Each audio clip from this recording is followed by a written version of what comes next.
Auspicia este programa. Siempre hay algo para hacer en la ciudad. Este mes, Campeonato Federal del Asado, Ciudad Emergente, la Noche de los Jardines, Carrera Ciudad Verde, Día del Inmigrante, BA celebra Portugal, Uruguay, Brasil, Francia y Chile. Para más información, entra en buenosaires.gov.ar/disfrutemos BA. ¡Vamos, Buenos Aires!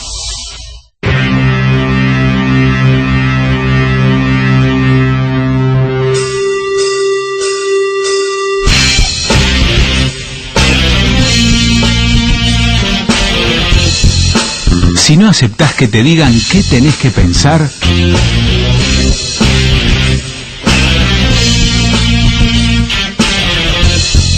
si preferís saber antes de opinar, si elegís los fundamentos antes que las conclusiones, si no idolatrás a nadie, ni a empresas ni a gobiernos,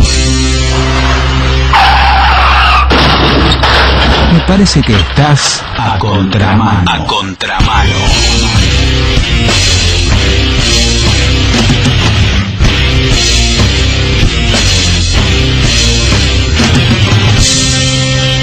¿Doctor Stuben? Sí. Usted debe ser 86. Siéntese, por favor. El jefe me pidió que lo preparara para contestar a las preguntas que puede hacerle Brown, para no despertar sospechas. ¿Es usted psicólogo, doctor Stuben? Soy el presidente del Patronato de Psicólogos para la Salud Mental y su importancia en la sociedad. ¿Qué clase de patronato es ese? Curamos la materia gris. ¿Que curan la materia gris? En el sentido de que curamos el odio y el miedo. Odio el odio. Lo odio.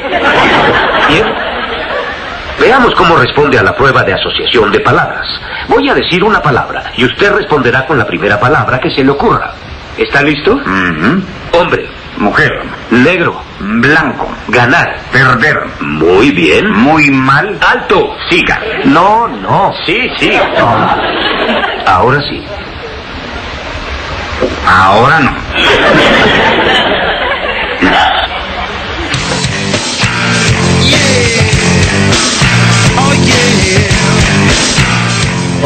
Hola, esto es A Contramano, una vez más, vivos y juntos, che. Acá nos encontramos, jueves a las 20, frecuencia cero, La Cita. ¿Cómo andás? Bueno, acá estamos con el gran Nancito Yunes, con la gran Camila Giaquino. Es una tormenta de facha. Una tormenta de facha, totalmente. Ayudándonos en todo lo que tiene que ver con la producción, la operación y demás. Yo soy Simón, acá estamos para acompañarte hasta las 21. Vamos a tocar temas deprimentes, como siempre, pero con el formato más amigable que podamos, como para que sea llevadero. Hoy vamos a hablar de un tema candente, muy candente, que es el cumplimiento de el aniversario de los 10 años de una sentencia histórica sobre la contaminación, en la cual fueron incriminados gobiernos nacional, provincial de la ciudad por la contaminación de la cuenca Matanza-Riachuelo. Pasaron 10 años de una sentencia histórica. Vamos a ver cuánto de lo que esa sentencia incluía se cumplió y cuánto no, porque obviamente la contaminación, sabés que involucra mucha cosa. Por lo pronto, malas prácticas de muchas empresas, y normalmente por estas latitudes no solemos ponernos tan firmes en ese caso. Bueno, veremos cómo sucedió. Además tenemos la sección La Ciudad de la Furia. Hoy fue un día importante. De hecho, se aprobó en primera lectura en la legislatura de la ciudad la modificación de los códigos urbanísticos y de edificación. Así que nada, vamos a hablar con un especialista a ver qué implicancias tiene. Si vamos a los botes o no vamos a los botes y ese tipo de cosas. Bueno, vamos a oxigenar la sangre, como decía un amigo mío, y vamos a poner un poquito de música para vivir. ¡Este perro está en celo con la cresta! ¡Nancy, párate y se digna! ¡No te pongas en cuatro!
rápido. ¿Cuánto es 2 más 2?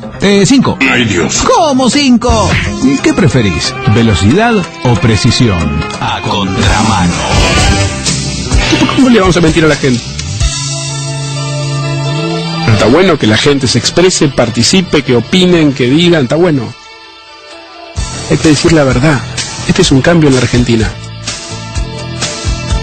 Sería ilegal que yo, porque el tipo sea amigo de Macri, no le otorgue una obra. Voy a todos los barrios de la ciudad, reunirme con vecinos. Necesitamos verde en toda la ciudad. Manejar la ciudad es una responsabilidad enorme.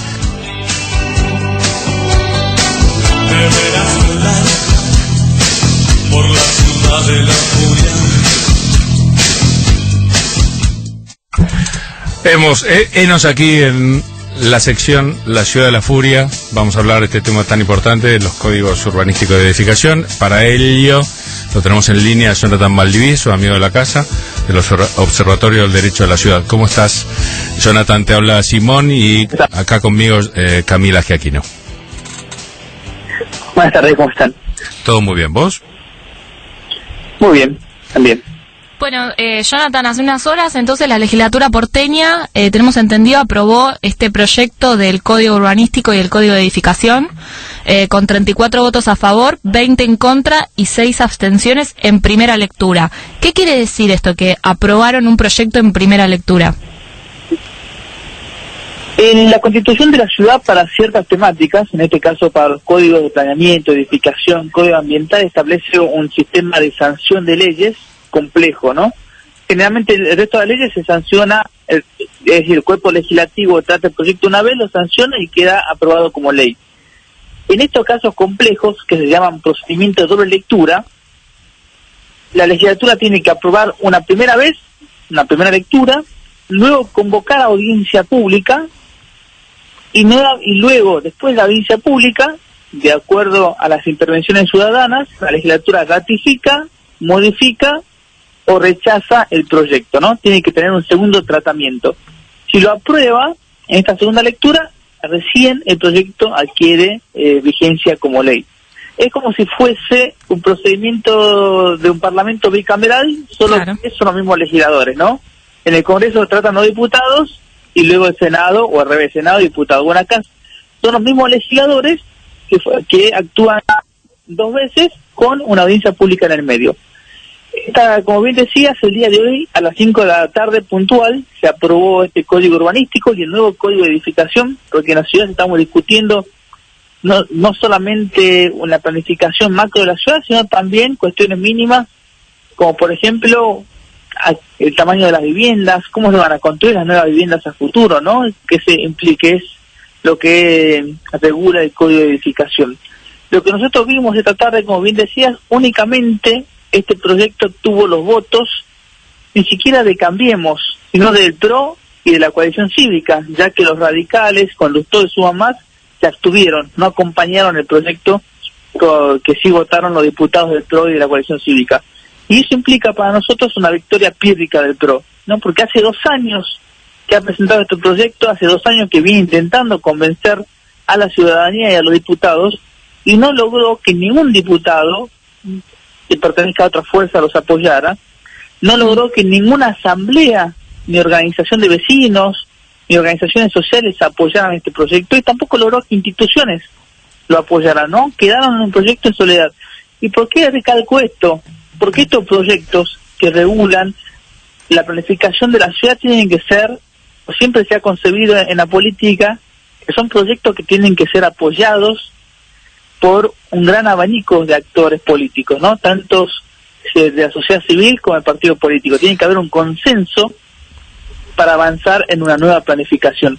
Ese consenso el PRO no lo obtuvo y decidió avanzar con su mayoría automática que tiene la legislatura e imponer este código que nadie considera que va a venir a mejorar o satisfacer las necesidades que venimos reclamando todos estos años, ¿no? Al contrario, las críticas son que van a profundizar el colapso de servicios públicos, que desatienden problemáticas o crisis grave que tiene la ciudad, como la cuestión habitacional, como la cuestión... Jonathan, una consulta, porque vos mencionás esto de la mayoría absoluta que tiene... No, la mayoría absoluta no, la mayoría que tiene la legislatura porteña, el oficialismo, que justamente le permite esto, avanzar con proyectos sin necesidad de consensuar con otras fuerzas políticas.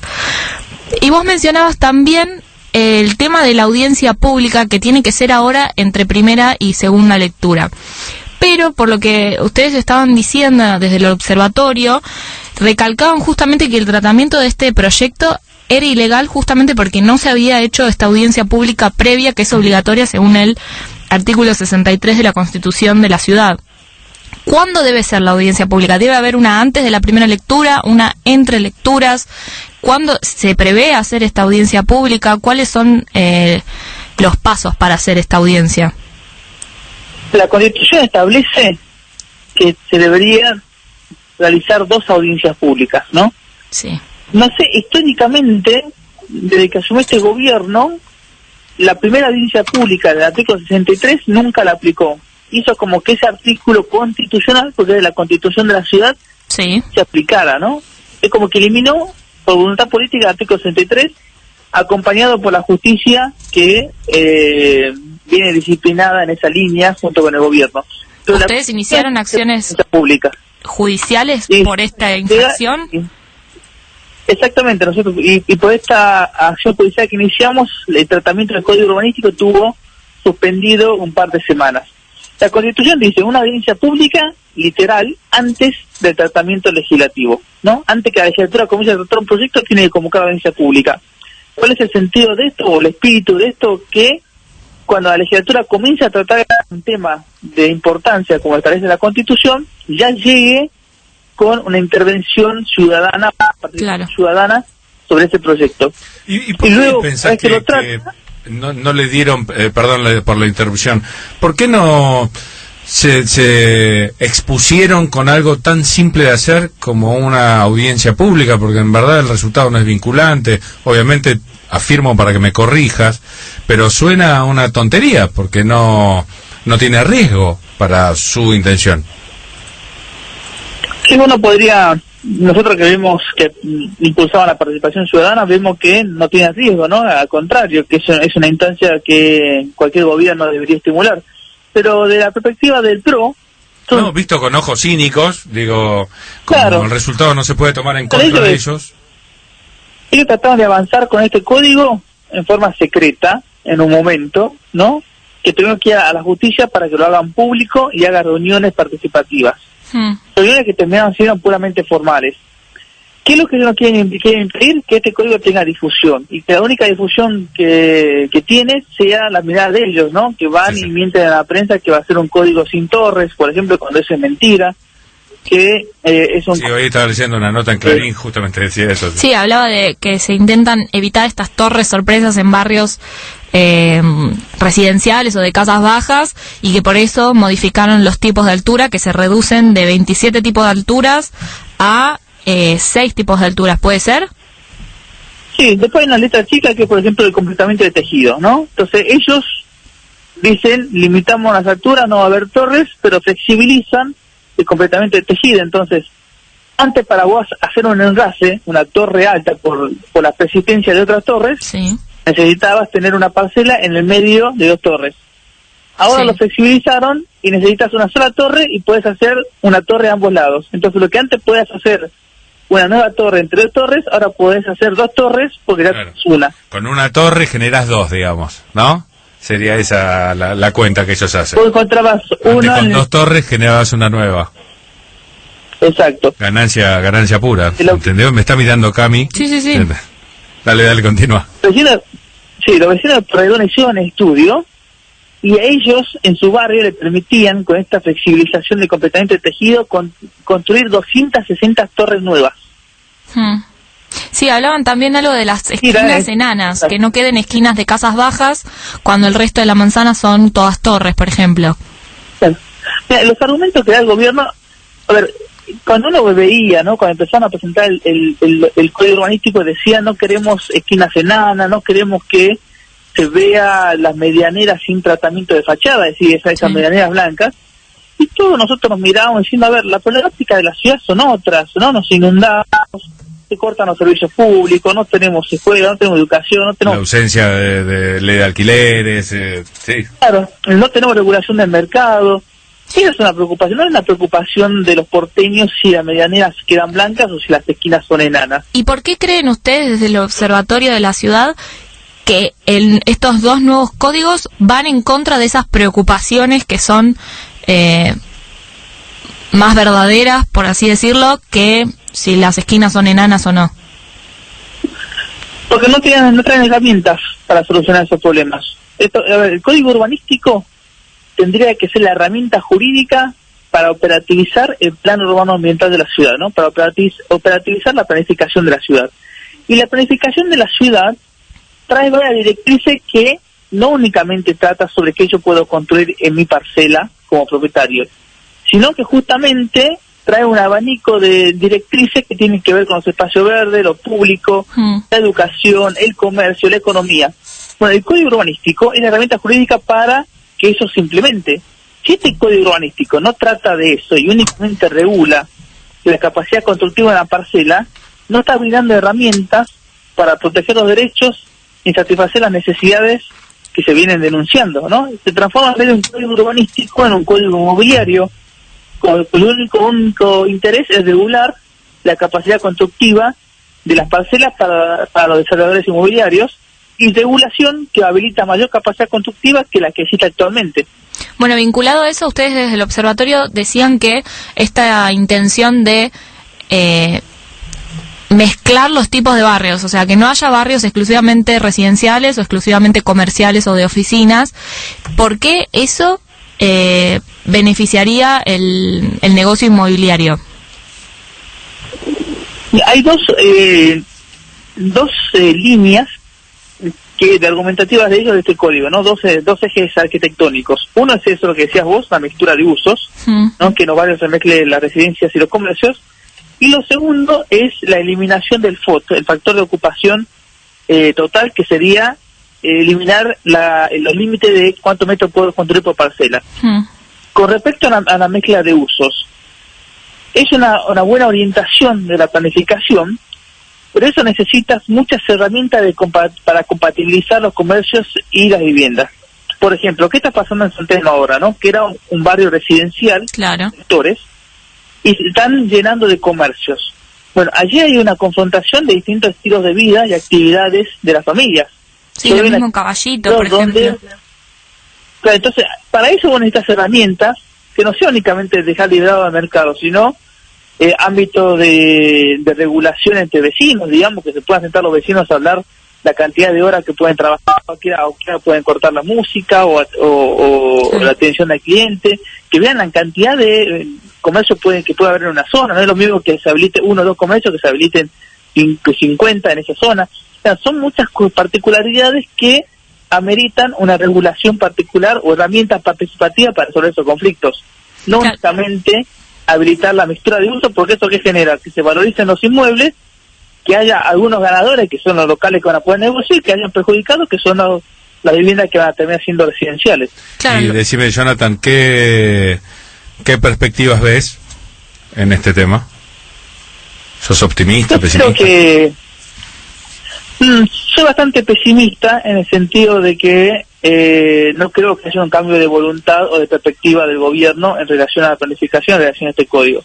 Soy optimista de que en este periodo de tiempo que los vecinos se fueron enterando y nos fuimos organizando, fue creciendo la concientización de que este código va a ser perjudicial para la Ciudad de Buenos Aires, y fue creciendo la voluntad democrática de la ciudadanía de brindar propuestas, ¿no? O ir pensando en propuestas propias, ya que el gobierno no quiere pensar por nosotros. Veremos qué sucede con la audiencia pública y veremos qué sucede con la segunda votación. ¿Hay fecha de la audiencia pública? Todavía no hay fecha. Ellos tienen un plazo mínimo para respetar de convocatoria de 20 días hábiles. Así que de acá a un mes, como mínimo, se tendría que estar convocando. Se puede extender un poco los plazos dependiendo cuando decidan convocarla. Y quería agregar algo que también es otra trampa, ¿no? Que ellos te dicen que en muchas zonas no aumentan las alturas de los edificios. Pero lo que sucede es que actualmente en el código tenemos dos limitaciones de la capacidad constructiva. Una es la altura, y otra es la cantidad de metros cuadrados. Entonces había lugares que vos podías construir hasta 5 pisos, pero por los límites de capacidad constructiva llegabas a construir hasta el segundo piso. Claro, por los metros cuadrados. Esta segunda limitación, vos estás casi duplicando la capacidad de metros cuadrados a construir. Y eso no está acompañado de ningún diagnóstico de base de cómo está la infraestructura de los barrios. Se pensó este código sin saber cómo está la infraestructura de servicios públicos, sin saber cómo está la infraestructura de salud, de educación, de espacios verdes. No es solamente aumentar la densidad y nada más, sino hay un acompañamiento de la infraestructura, y por eso vemos que la ciudad está colapsada en cada uno de sus servicios públicos, ¿no? Es así, sí, totalmente. Bueno, Jonathan, lamentablemente, por lo menos por esta entrega, tenemos que terminar.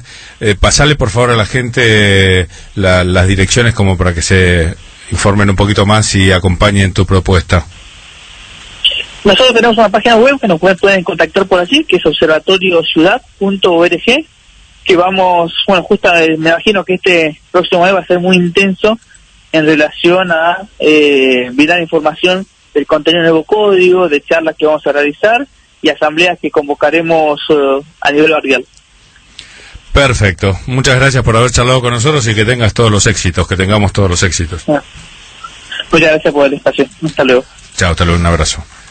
Jonathan Valdivieso con nosotros hablando de la aprobación en primera lectura de los códigos urbanísticos y de edificación en Cava. Te voy a decir algo importante. Es importante.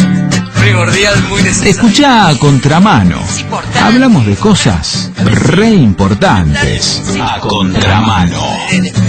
Y yo amo el mundo. Cosa ya bárbara. El primer disco de Los Violadores. Presión de mi padre. Disfrútalo.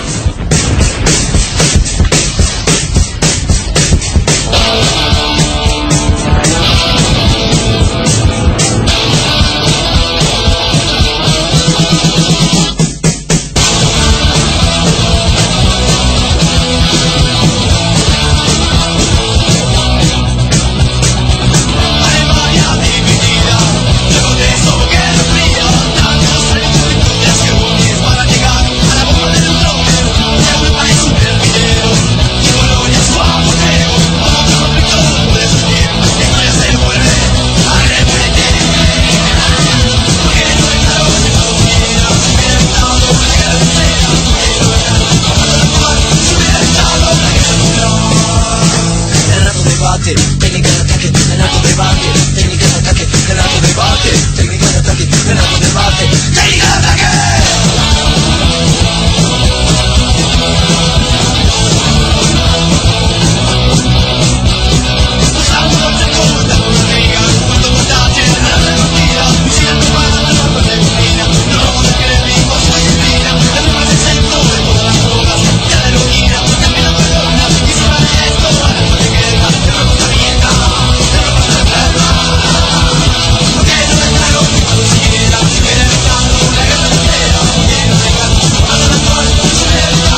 say it clear, I'll state my case, which I'm certain. Goodbye.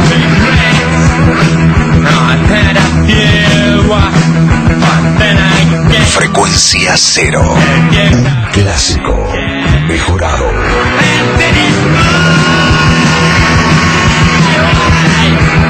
La rompe.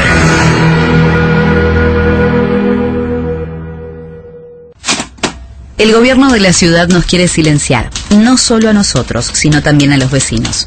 Nos recorta ilegalmente la pauta que nos corresponde por ley, para que no se escuchen las voces de las minorías. Esgrime ajuste presupuestario para manejar discrecionalmente el apoyo a los medios que le hacen el coro. Somos 269 medios vecinales, que recibimos menos del 5% del presupuesto en publicidad, y ellos quieren beneficiar a los amigos. Que la legislatura y la justicia le pongan un freno a la reta. Nosotros queremos seguir informando. Porque no solo queríamos informarnos, sino también comunicarnos. Desde hace más de 20 años, Cosas de Barrio es el medio periodístico de Liniers que tiene puesta la camiseta de sus vecinos. Suscríbete vos también a Cosas de Barrio y recibilo todos los meses en tu domicilio llamando al 4644-2500. Ya sabes, si querés tomarle el pulso a Liniers, lee Cosas de Barrio, el periódico que conoce las necesidades reales de los vecinos de Liniers, porque también es de Liniers. Una mañana cualquiera. Significa estar al frente de una organización que está por cumplir 125 años, que es la primera organización no gubernamental en ser reconocida por el Sistema de Naciones Unidas, que representa 1.200 millones de miembros en todo el mundo, que tiene presencia en los 5 continentes, que genera 280 millones de puestos de trabajo, que significa el 10% de la población activa, y que tiene como objetivo, misión, representar, promover y defender los principios y valores cooperativos en todo el mundo. Código de barras. Nos hacemos cargo. Lunes a viernes, 9 horas. Estás todo el día con el dedito meta y meta. Metelo en el lugar correcto. Y mandanos un WhatsApp 4094-7100 y prepárate para la revolución del celular. Hola, amigos de Frecuencia Cero, habla Gaby Biuso, los quiero mucho.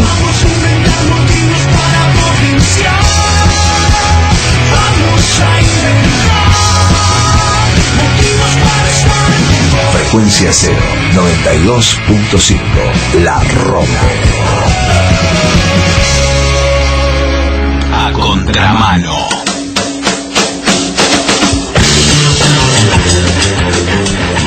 Acá estamos, segundo bloque de A Contramano.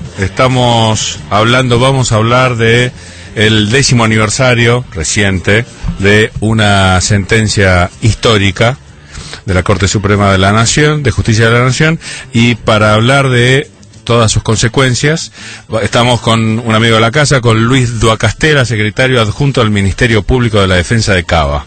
¿Cómo estás, Luis? Así estuviste una sola vez y ya sos catalogado como amigo de la casa. Simón te habla. ¿Cómo estás? ¿Bien? Bien, ¿cómo andás vos? ¿Bien? Todo muy bien, por suerte. Bueno, me alegro. Bueno, a ver, estaba leyendo un poco para más o menos seguirte en la entrevista y la verdad que fue bien pesado el tema. ¿Cuáles fueron los significados más importantes de esta sentencia, Luis? Bueno, mira, esta sentencia, después de un largo trajinar y que la Corte obligara al gobierno a formar una autoridad tripartita entre el gobierno federal, la provincia de Buenos Aires y la ciudad de Buenos Aires, que es la autoridad de la cuenca Matanza-Riachuelo, dictó un fallo ordenando 3 cosas, ¿no? Mejorar la calidad de vida de los habitantes de la cuenca, recomponer el ambiente, es decir, el aire, la tierra, el agua, y prevenir razonablemente el daño ecológico, ambiental, de salud, que pudiera provenir de estos años de falta de, centenares de años de falta de política pública respecto de Riachuelo, ¿no?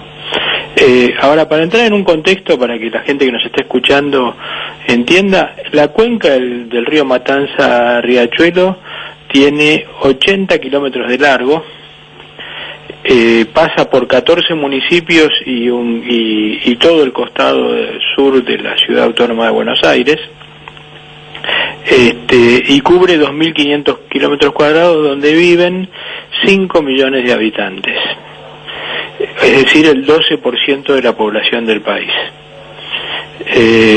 la magnitud de mejorar la calidad de vida es para esa cantidad de gente, ¿no es cierto? Y recomponer el ambiente y prevenir el daño. Vos también decías cuando hiciste el avance así de esta causa y nos ofrecías charlar sobre ella, contabas que es la mayor causa de contaminación en Latinoamérica. Sí, es la mayor causa de contaminación en Latinoamérica y es reconocida en el mundo como un gran proceso colectivo. Hace poco vino un profesor de la Universidad de Columbia a entrevistarnos porque estaban viendo cómo era el proceso colectivo, porque esta causa la inician 17 personas físicas. Beatriz Mendoza, una psicopedagoga de Villa Inflamable, y 16 personas más afectadas por la contaminación de la tierra en ese lugar, proveniente del agua, del río y del polo petroquímico. Después vamos a subir La Vuelta al Río, digamos que es un documental maravilloso donde aparece Mendoza contando. Mendoza y varios, ¿no? Mendoza y varios, sí, bueno, uno de los, para empezar por el final, uno de los síntomas del problema de esta causa es que en la última audiencia pública que hizo la Corte el 14 de marzo de este año, Beatriz Mendoza estuvo afuera, no pudo entrar a la sala. Los vecinos, los afectados, las personas que sufren las consecuencias de este daño ambiental no podían entrar, estaban solo los demandados. Una cantidad enorme de demandados, porque cada área llevó montones de asesores y cosas, y en la sala de audiencia no había espacio, y a los vecinos le dieron otra sala con un televisor que podía ver a la Corte, lo cual implica que la Corte tampoco quería escuchar a los afectados, quería escuchar nada más que a los condenados, ya no demandados, perdón, ¿no? Porque tiene 10 años de la condena. Y yo tengo la foto de Beatriz afuera, con todos los vecinos con carteles y queremos participar. De hecho, para que la gente repase, después vamos a ir subiendo cosas, obviamente. Fueron combinados el gobierno de Ciudad de Buenos Aires, el gobierno de la provincia y el gobierno de la Argentina a llevar a cabo esta serie de mejoras que tenía que ver con la polución, con la relocalización de todos los pobladores de las orillas del río, de los ríos y demás. Ahora, te hago una pregunta y fluyamos, si vos querés puntualizar algo, avísame. Sí. Sobre todo lo que tiene que ver con la contaminación química. Sí. ¿Realmente se avanzó algo? Si hay algo que exceda lo jurídico, obviamente márcamelo, porque yo estoy hablando más de la cuestión. No, mira, en principio la causa, a mi entender, no está dicho así, en la causa tiene 3 ejes, ¿no? Un eje ambiental, que es la contaminación del suelo y el agua y el aire por consecuencia de esas dos contaminaciones. Un eje de obra pública que es necesario, redes cloacales, pluviales, un colector para estas redes y un emisario que ingrese al Río de la Plata. Discutieron años si eran 12 kilómetros adentro o 40, el emisario no está hecho. Un emisario es un tubo, un caño subterráneo en el lecho del río que va a llevar lejos todos los desechos cloacales, ¿no es cierto? Sí. Previamente tratados en la planta de Berazategui, que la planta, tiene todo el problema de la causa Odebrecht, es decir, tiene todas estas cosas mezcladas, ¿no?, en el medio. El de obra pública, y el tercer, eje es el del social. Sí, porque de hecho hubo un desvío, ¿no? Un desvío de un préstamo que había concedido generosamente el BID. 12 millones de dólares que no fueron utilizados adecuadamente, se utilizaron en otras cosas del Banco Mundial, ¿no? Sí. Está toda esa causa investigándose en el juzgado del doctor Torres, juzgado federal. En el eje ambiental, sobre todo el cuerpo colegiado, que es los que eran amigos del tribunal, de la Corte, formaron un cuerpo colegiado con la conducción del Defensor del Pueblo de la Nación, que son el CELS, la Asociación de Vecinos de la Boca, Greenpeace, y Fundación Ambiente y Recursos Naturales. Tienen severas críticas porque no se ha avanzado nada. De hecho, los niveles de contaminación del río no permiten ni siquiera el uso recreativo del río, es decir, pasear en bote, digamos, por así decirlo, porque los niveles de oxígeno y de contaminación son altísimos, a pesar de una limpieza y remoción de cascos de barcos hundidos, que está contratada, y la confección de terraplenes a los costados, que son obras menores ya han hecho, y de haber cerrado a través de mecanismos de inspección, sobre todo con el famoso robot, un montón de conexiones clandestinas de las famosas curtiembres y de los edificios de fábricas que utilizaban los caños de las viejas curtiembres, ¿no es cierto?, que arrojaban los desechos al río, y en vez de utilizar y dar un tratamiento a los desechos industriales. Bueno, en La Vuelta al Río, este documental del que hablamos, al que le estamos haciendo un poquito de publicidad merecida, en ese documental hablaba Jorge Calzoni, sí, que era presidente ejecutivo de Acumar, con una timidez al respecto de no presionar demasiado a las empresas, porque se necesitaban la fuente de trabajo, que no quiero ni saber cómo actuaban los subordinados, ¿no? Si él estaba tan cauto. Y el problema es ese, ¿no es cierto? Es decir, en los 14 municipios, tanto las petroquímicas como el resto de las empresas son el gran contribuyente. Además, ¿no es cierto? O sea, las autoridades municipales no tienen ningún interés. Digamos, también está el tema de la fuente de trabajo, la reconversión, y después algún tipo de equivocación. Esto no quiero hablar por boca de otro, pero Alfredo Alberti, de la Asociación de Vecinos de La Boca, lo conoce bien. Elio Brailovsky también ha escrito un libro sobre esto, que se han tomado valores de, por ejemplo, el Támesis, que tiene una corriente de agua muy superior a la del riachuelo. Entonces, obviamente que si uno hace acciones como si fuera el Támesis, no va a limpiar el río, ¿no es cierto? No el riachuelo, sí el Támesis, seguramente. Claro, es decir, no, el Támesis tiene una corriente que barre un montón de cosas que acá en el riachuelo queda. Sí, que es muy, muy leve, ¿verdad?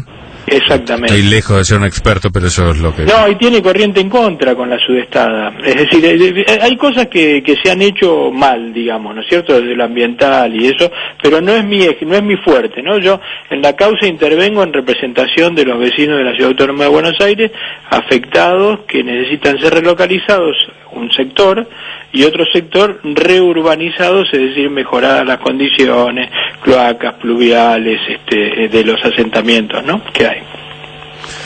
Y que también está muy atrasada, tiene un 22% de cumplimiento respecto de la meta que se fijó en el Plan Integral de Saneamiento Ambiental del 2010. La ACUMAR, que es la autoridad máxima establecida para llevar a cabo toda esta serie de mejoras, llegó por lo menos a inspeccionar a todas las empresas que están en la zona. Sí, tiene niveles de inspección, también esa inspección es una facultad concurrente con los propios municipios y la Ciudad Autónoma de Buenos Aires a través de la Agencia Gubernamental de Control. Poner en funcionamiento algo en forma concurrente y coordinada le llevó un montón de tiempo, y la gran discusión es si luego las autoridades judiciales de tipo administrativo para este tipo de sanciones, donde se revisan las sanciones y multas, estaban dispersas en cada municipio, la provincia de Buenos Aires, la ciudad de Buenos Aires. ¿Se clausuró alguna empresa? Acordate que si te pregunto cosas que no dominás, cortame, obviamente. No, la verdad es que no te podría dar datos de empresas cerradas. Sí hubo empresas clausuradas y hubo empresas que se han reconvertido, y hay empresas que están en plan de reconversión. Porque hay un famoso plan, el PRI, de reconversión industrial, ¿no? Lo que pasa es que apenas me enteraba de él sin ninguna información. Mi desconfianza crecía a medida que iba leyendo, ¿no? Obviamente, te imaginarás. No, bueno, digamos, esos planes de reconversión requieren de un aporte muy fuerte del Estado en infraestructura, porque vos le podés decir a una empresa, mira, movete de ahí o reconvertí todos tus desechos hacia algún lugar, pero yo te tengo que poner la colectora margen izquierda que vaya hasta la planta de tratamiento y de la planta de tratamiento al emisario. Si yo no hago la colectora, la planta ni el emisario, ¿qué le puedo exigir de reconversión a la empresa? Claro. Es decir, esto es el tema ambiental ligado a la obra pública muy demorada. Y esta demora de la obra pública, el factor que yo creo que fue determinante en la mala gestión de la obra pública, es la debilidad institucional de la Kumar, que un poco lo reflejabas vos en lo que contabas de Calzoni, ¿no es cierto? Es decir, cambiaron presidentes sucesivamente, ambos gobiernos, ¿eh? Ya no está, ¿no? Estuvo hasta el 2015. Está Dorina Bonetti ahora, la licenciada Dorina Bonetti, estuvo Gladys González, la que ahora es senadora, antes de Dorina Bonetti, y antes estuvo Calzoni. Sí. Pero antes se decía que el problema era que el gobierno de la provincia de Buenos Aires y el nacional eran un signo distinto al de la ciudad y no había acuerdo. Hace 2 años y medio, un poco más, hay absoluta unidad ideológica en los 3 gobiernos y la cosa no mejora, digamos, ¿no es cierto? No hay ese avance. Yo creo que hay una debilidad institucional en la propia Kumar, que no tiene poder sobre los municipios. La provincia de Buenos Aires no tiene un verdadero compromiso, o por lo menos un compromiso muy inferior al que tiene la ciudad de Buenos Aires. Se hace cuando, acá te pregunto bien de burro, bien de afuera, sí, desde el llano, cuando una sentencia no se cumple, ¿qué es lo qué instancia queda como para hacerla efectiva? Ahí es donde tenemos el tema de, primero, ¿quién debe exigir el cumplimiento de la sentencia? ¿No es cierto? Este es uno de los grandes problemas de esta causa. Lo debería existir la Procuración General de la Nación, el Procurador General de la Provincia de Buenos Aires, el Procurador de la Ciudad de Buenos Aires, ¿no es cierto? Impulsar esto.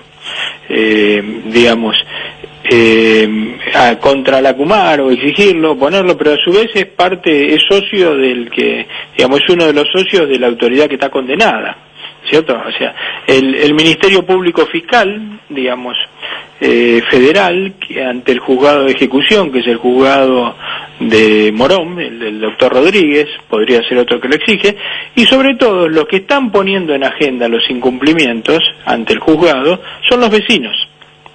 Pero la Corte cerró lo que llamó el frente activo a estos 17 actores, porque dijo es una causa colectiva, con estos 17 están representados. Y cualquier otro tema lo tienen que tratar a través del cuerpo colegiado que coordina y es representado por el Defensor del Pueblo de la Nación. Vos sabés que el Defensor del Pueblo de la Nación lleva 4 años y medio vacante. Sí. O sea, no hay quien represente ese interés.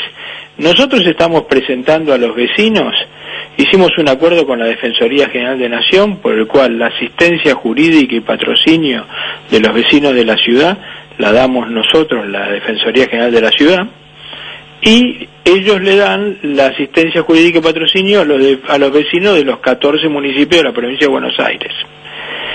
El otro problema es que el juzgado está muy lejos de todos, está en Morón.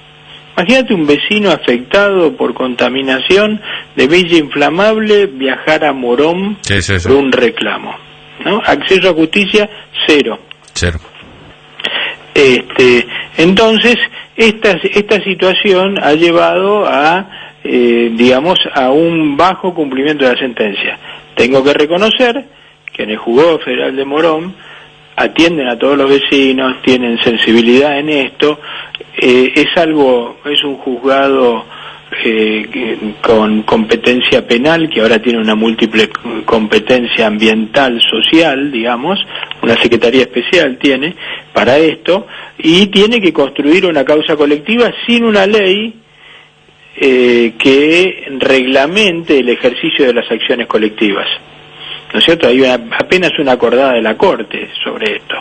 Entonces hay múltiples factores. Por ejemplo, si un grupo de vecinos pide, no sé, algún tipo de solución hasta tanto le construyan las viviendas o lo que sea, hace un reclamo ante el juzgado, y el juzgado no hace lugar a ese reclamo, el único recurso que hay es un recurso extraordinario federal ante la Corte.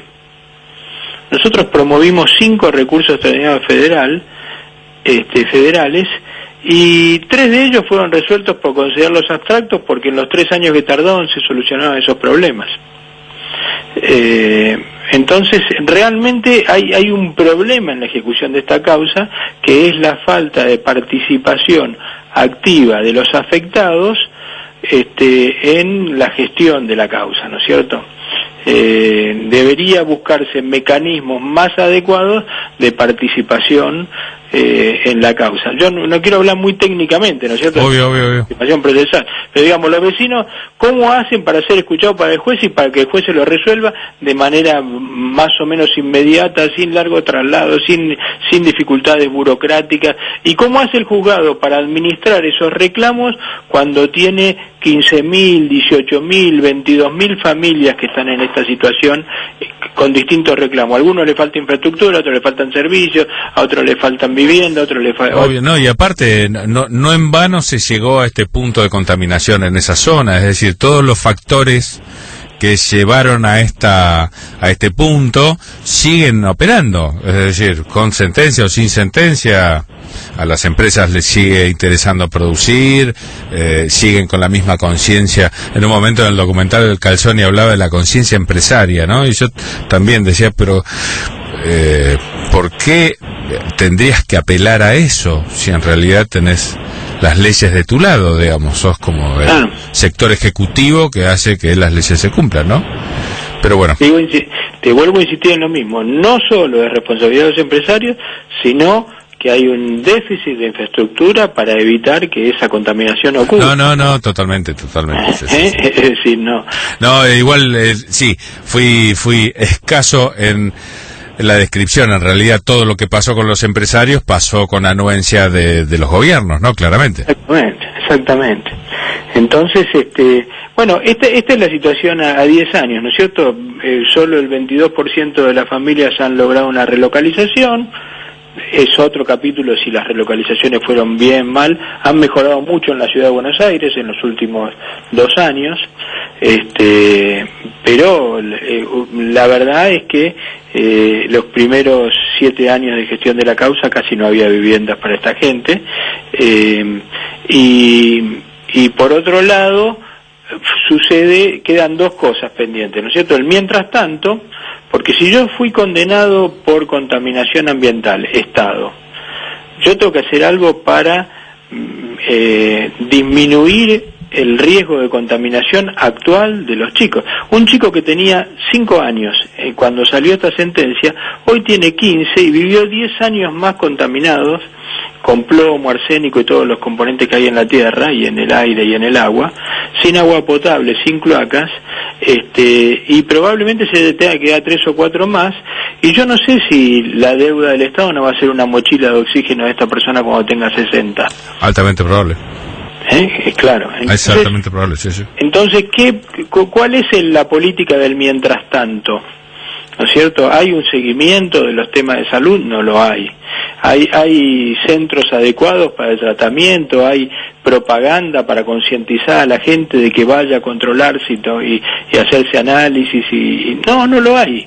Entonces, el mientras tanto es uno de los problemas. Sí, después nosotros vamos a subir, como decíamos en el documental, las condiciones de vida de esta gente te van a sorprender a vos que estás escuchando, son increíbles. Bueno, no en vano llegaron a estar tan abandonados, ¿no? Viviendo donde estaban viviendo, donde están viviendo. Es decir, no fue por el cariño general y el cuidado y el cumplimiento de los derechos de vivienda y demás.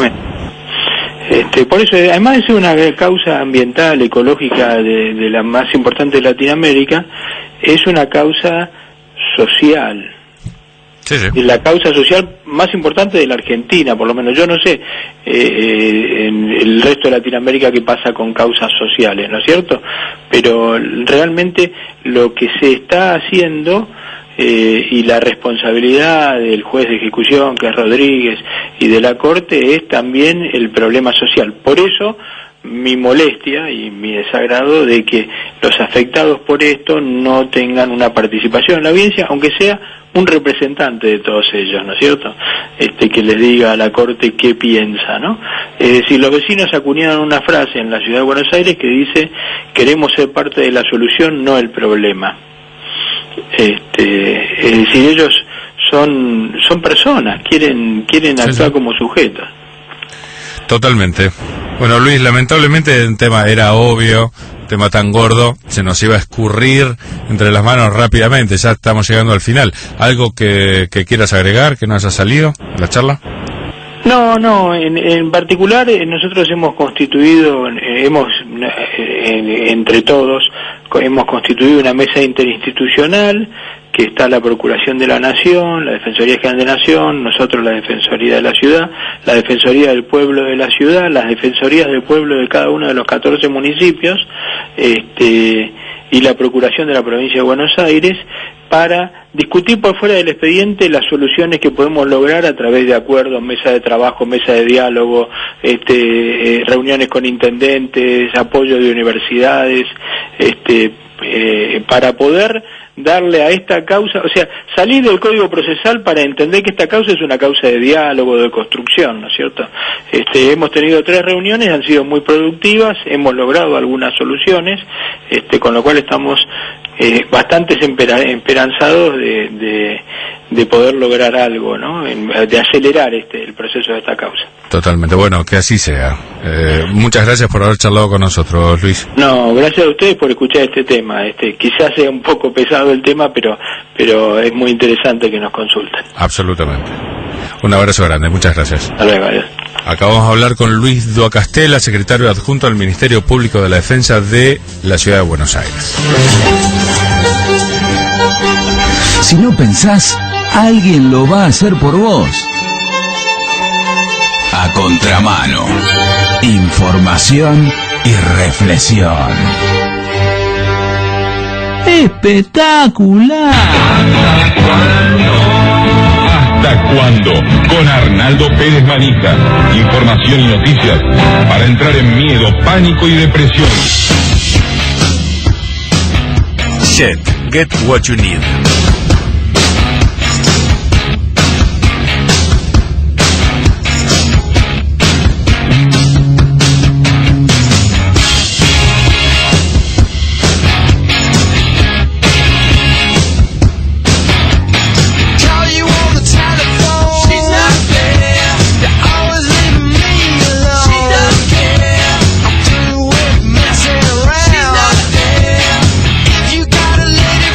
Take your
Bueno, acá estamos llegando al final. No dije el título del tema de los violadores, era Guerra Total. Guerra Total, así una sumersión en los 80s. Bueno, llegamos al final, la cantidad de cosas que pasan y nadie te cuenta, no porque seamos profetas, nada que se le parezca, simplemente porque no estamos entongados. Creo que pasa por ahí, es bastante simple el tema. Bueno, muchas gracias, Hernancito. Gracias, Camila. Tormenta de facha, Nancito Yunes. Camila de la producción, y gracias a vos que escuchás estas cosas. Gracias. Un abrazo, eso, y que tengas una semana maravillosa.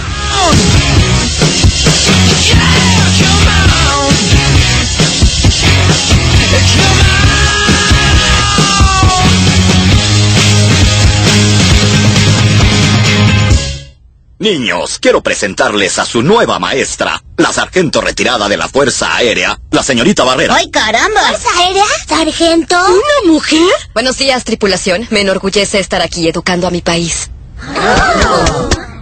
Para usted, maestra. Porque si hay algo que aprendí en combate, es que el arma más poderosa es el conocimiento. ¿Y cuál es la segunda arma más poderosa? Un misil antitanque en el hombro. ¡Prepárense! No pierdan la cabeza y vean el desenlace a la misma batihora y por el mismo Vaticanal. Auspició este programa. Siempre hay algo para hacer en la ciudad. Este mes, Campeonato Federal del Asado, Ciudad Emergente, la Noche de los Jardines, Carrera Ciudad Verde, Día del Inmigrante, BA celebra Portugal, Uruguay, Brasil, Francia y Chile. Para más información, entra en buenosaires.gov.ar/disfrutemos BA. ¡Vamos, Buenos Aires!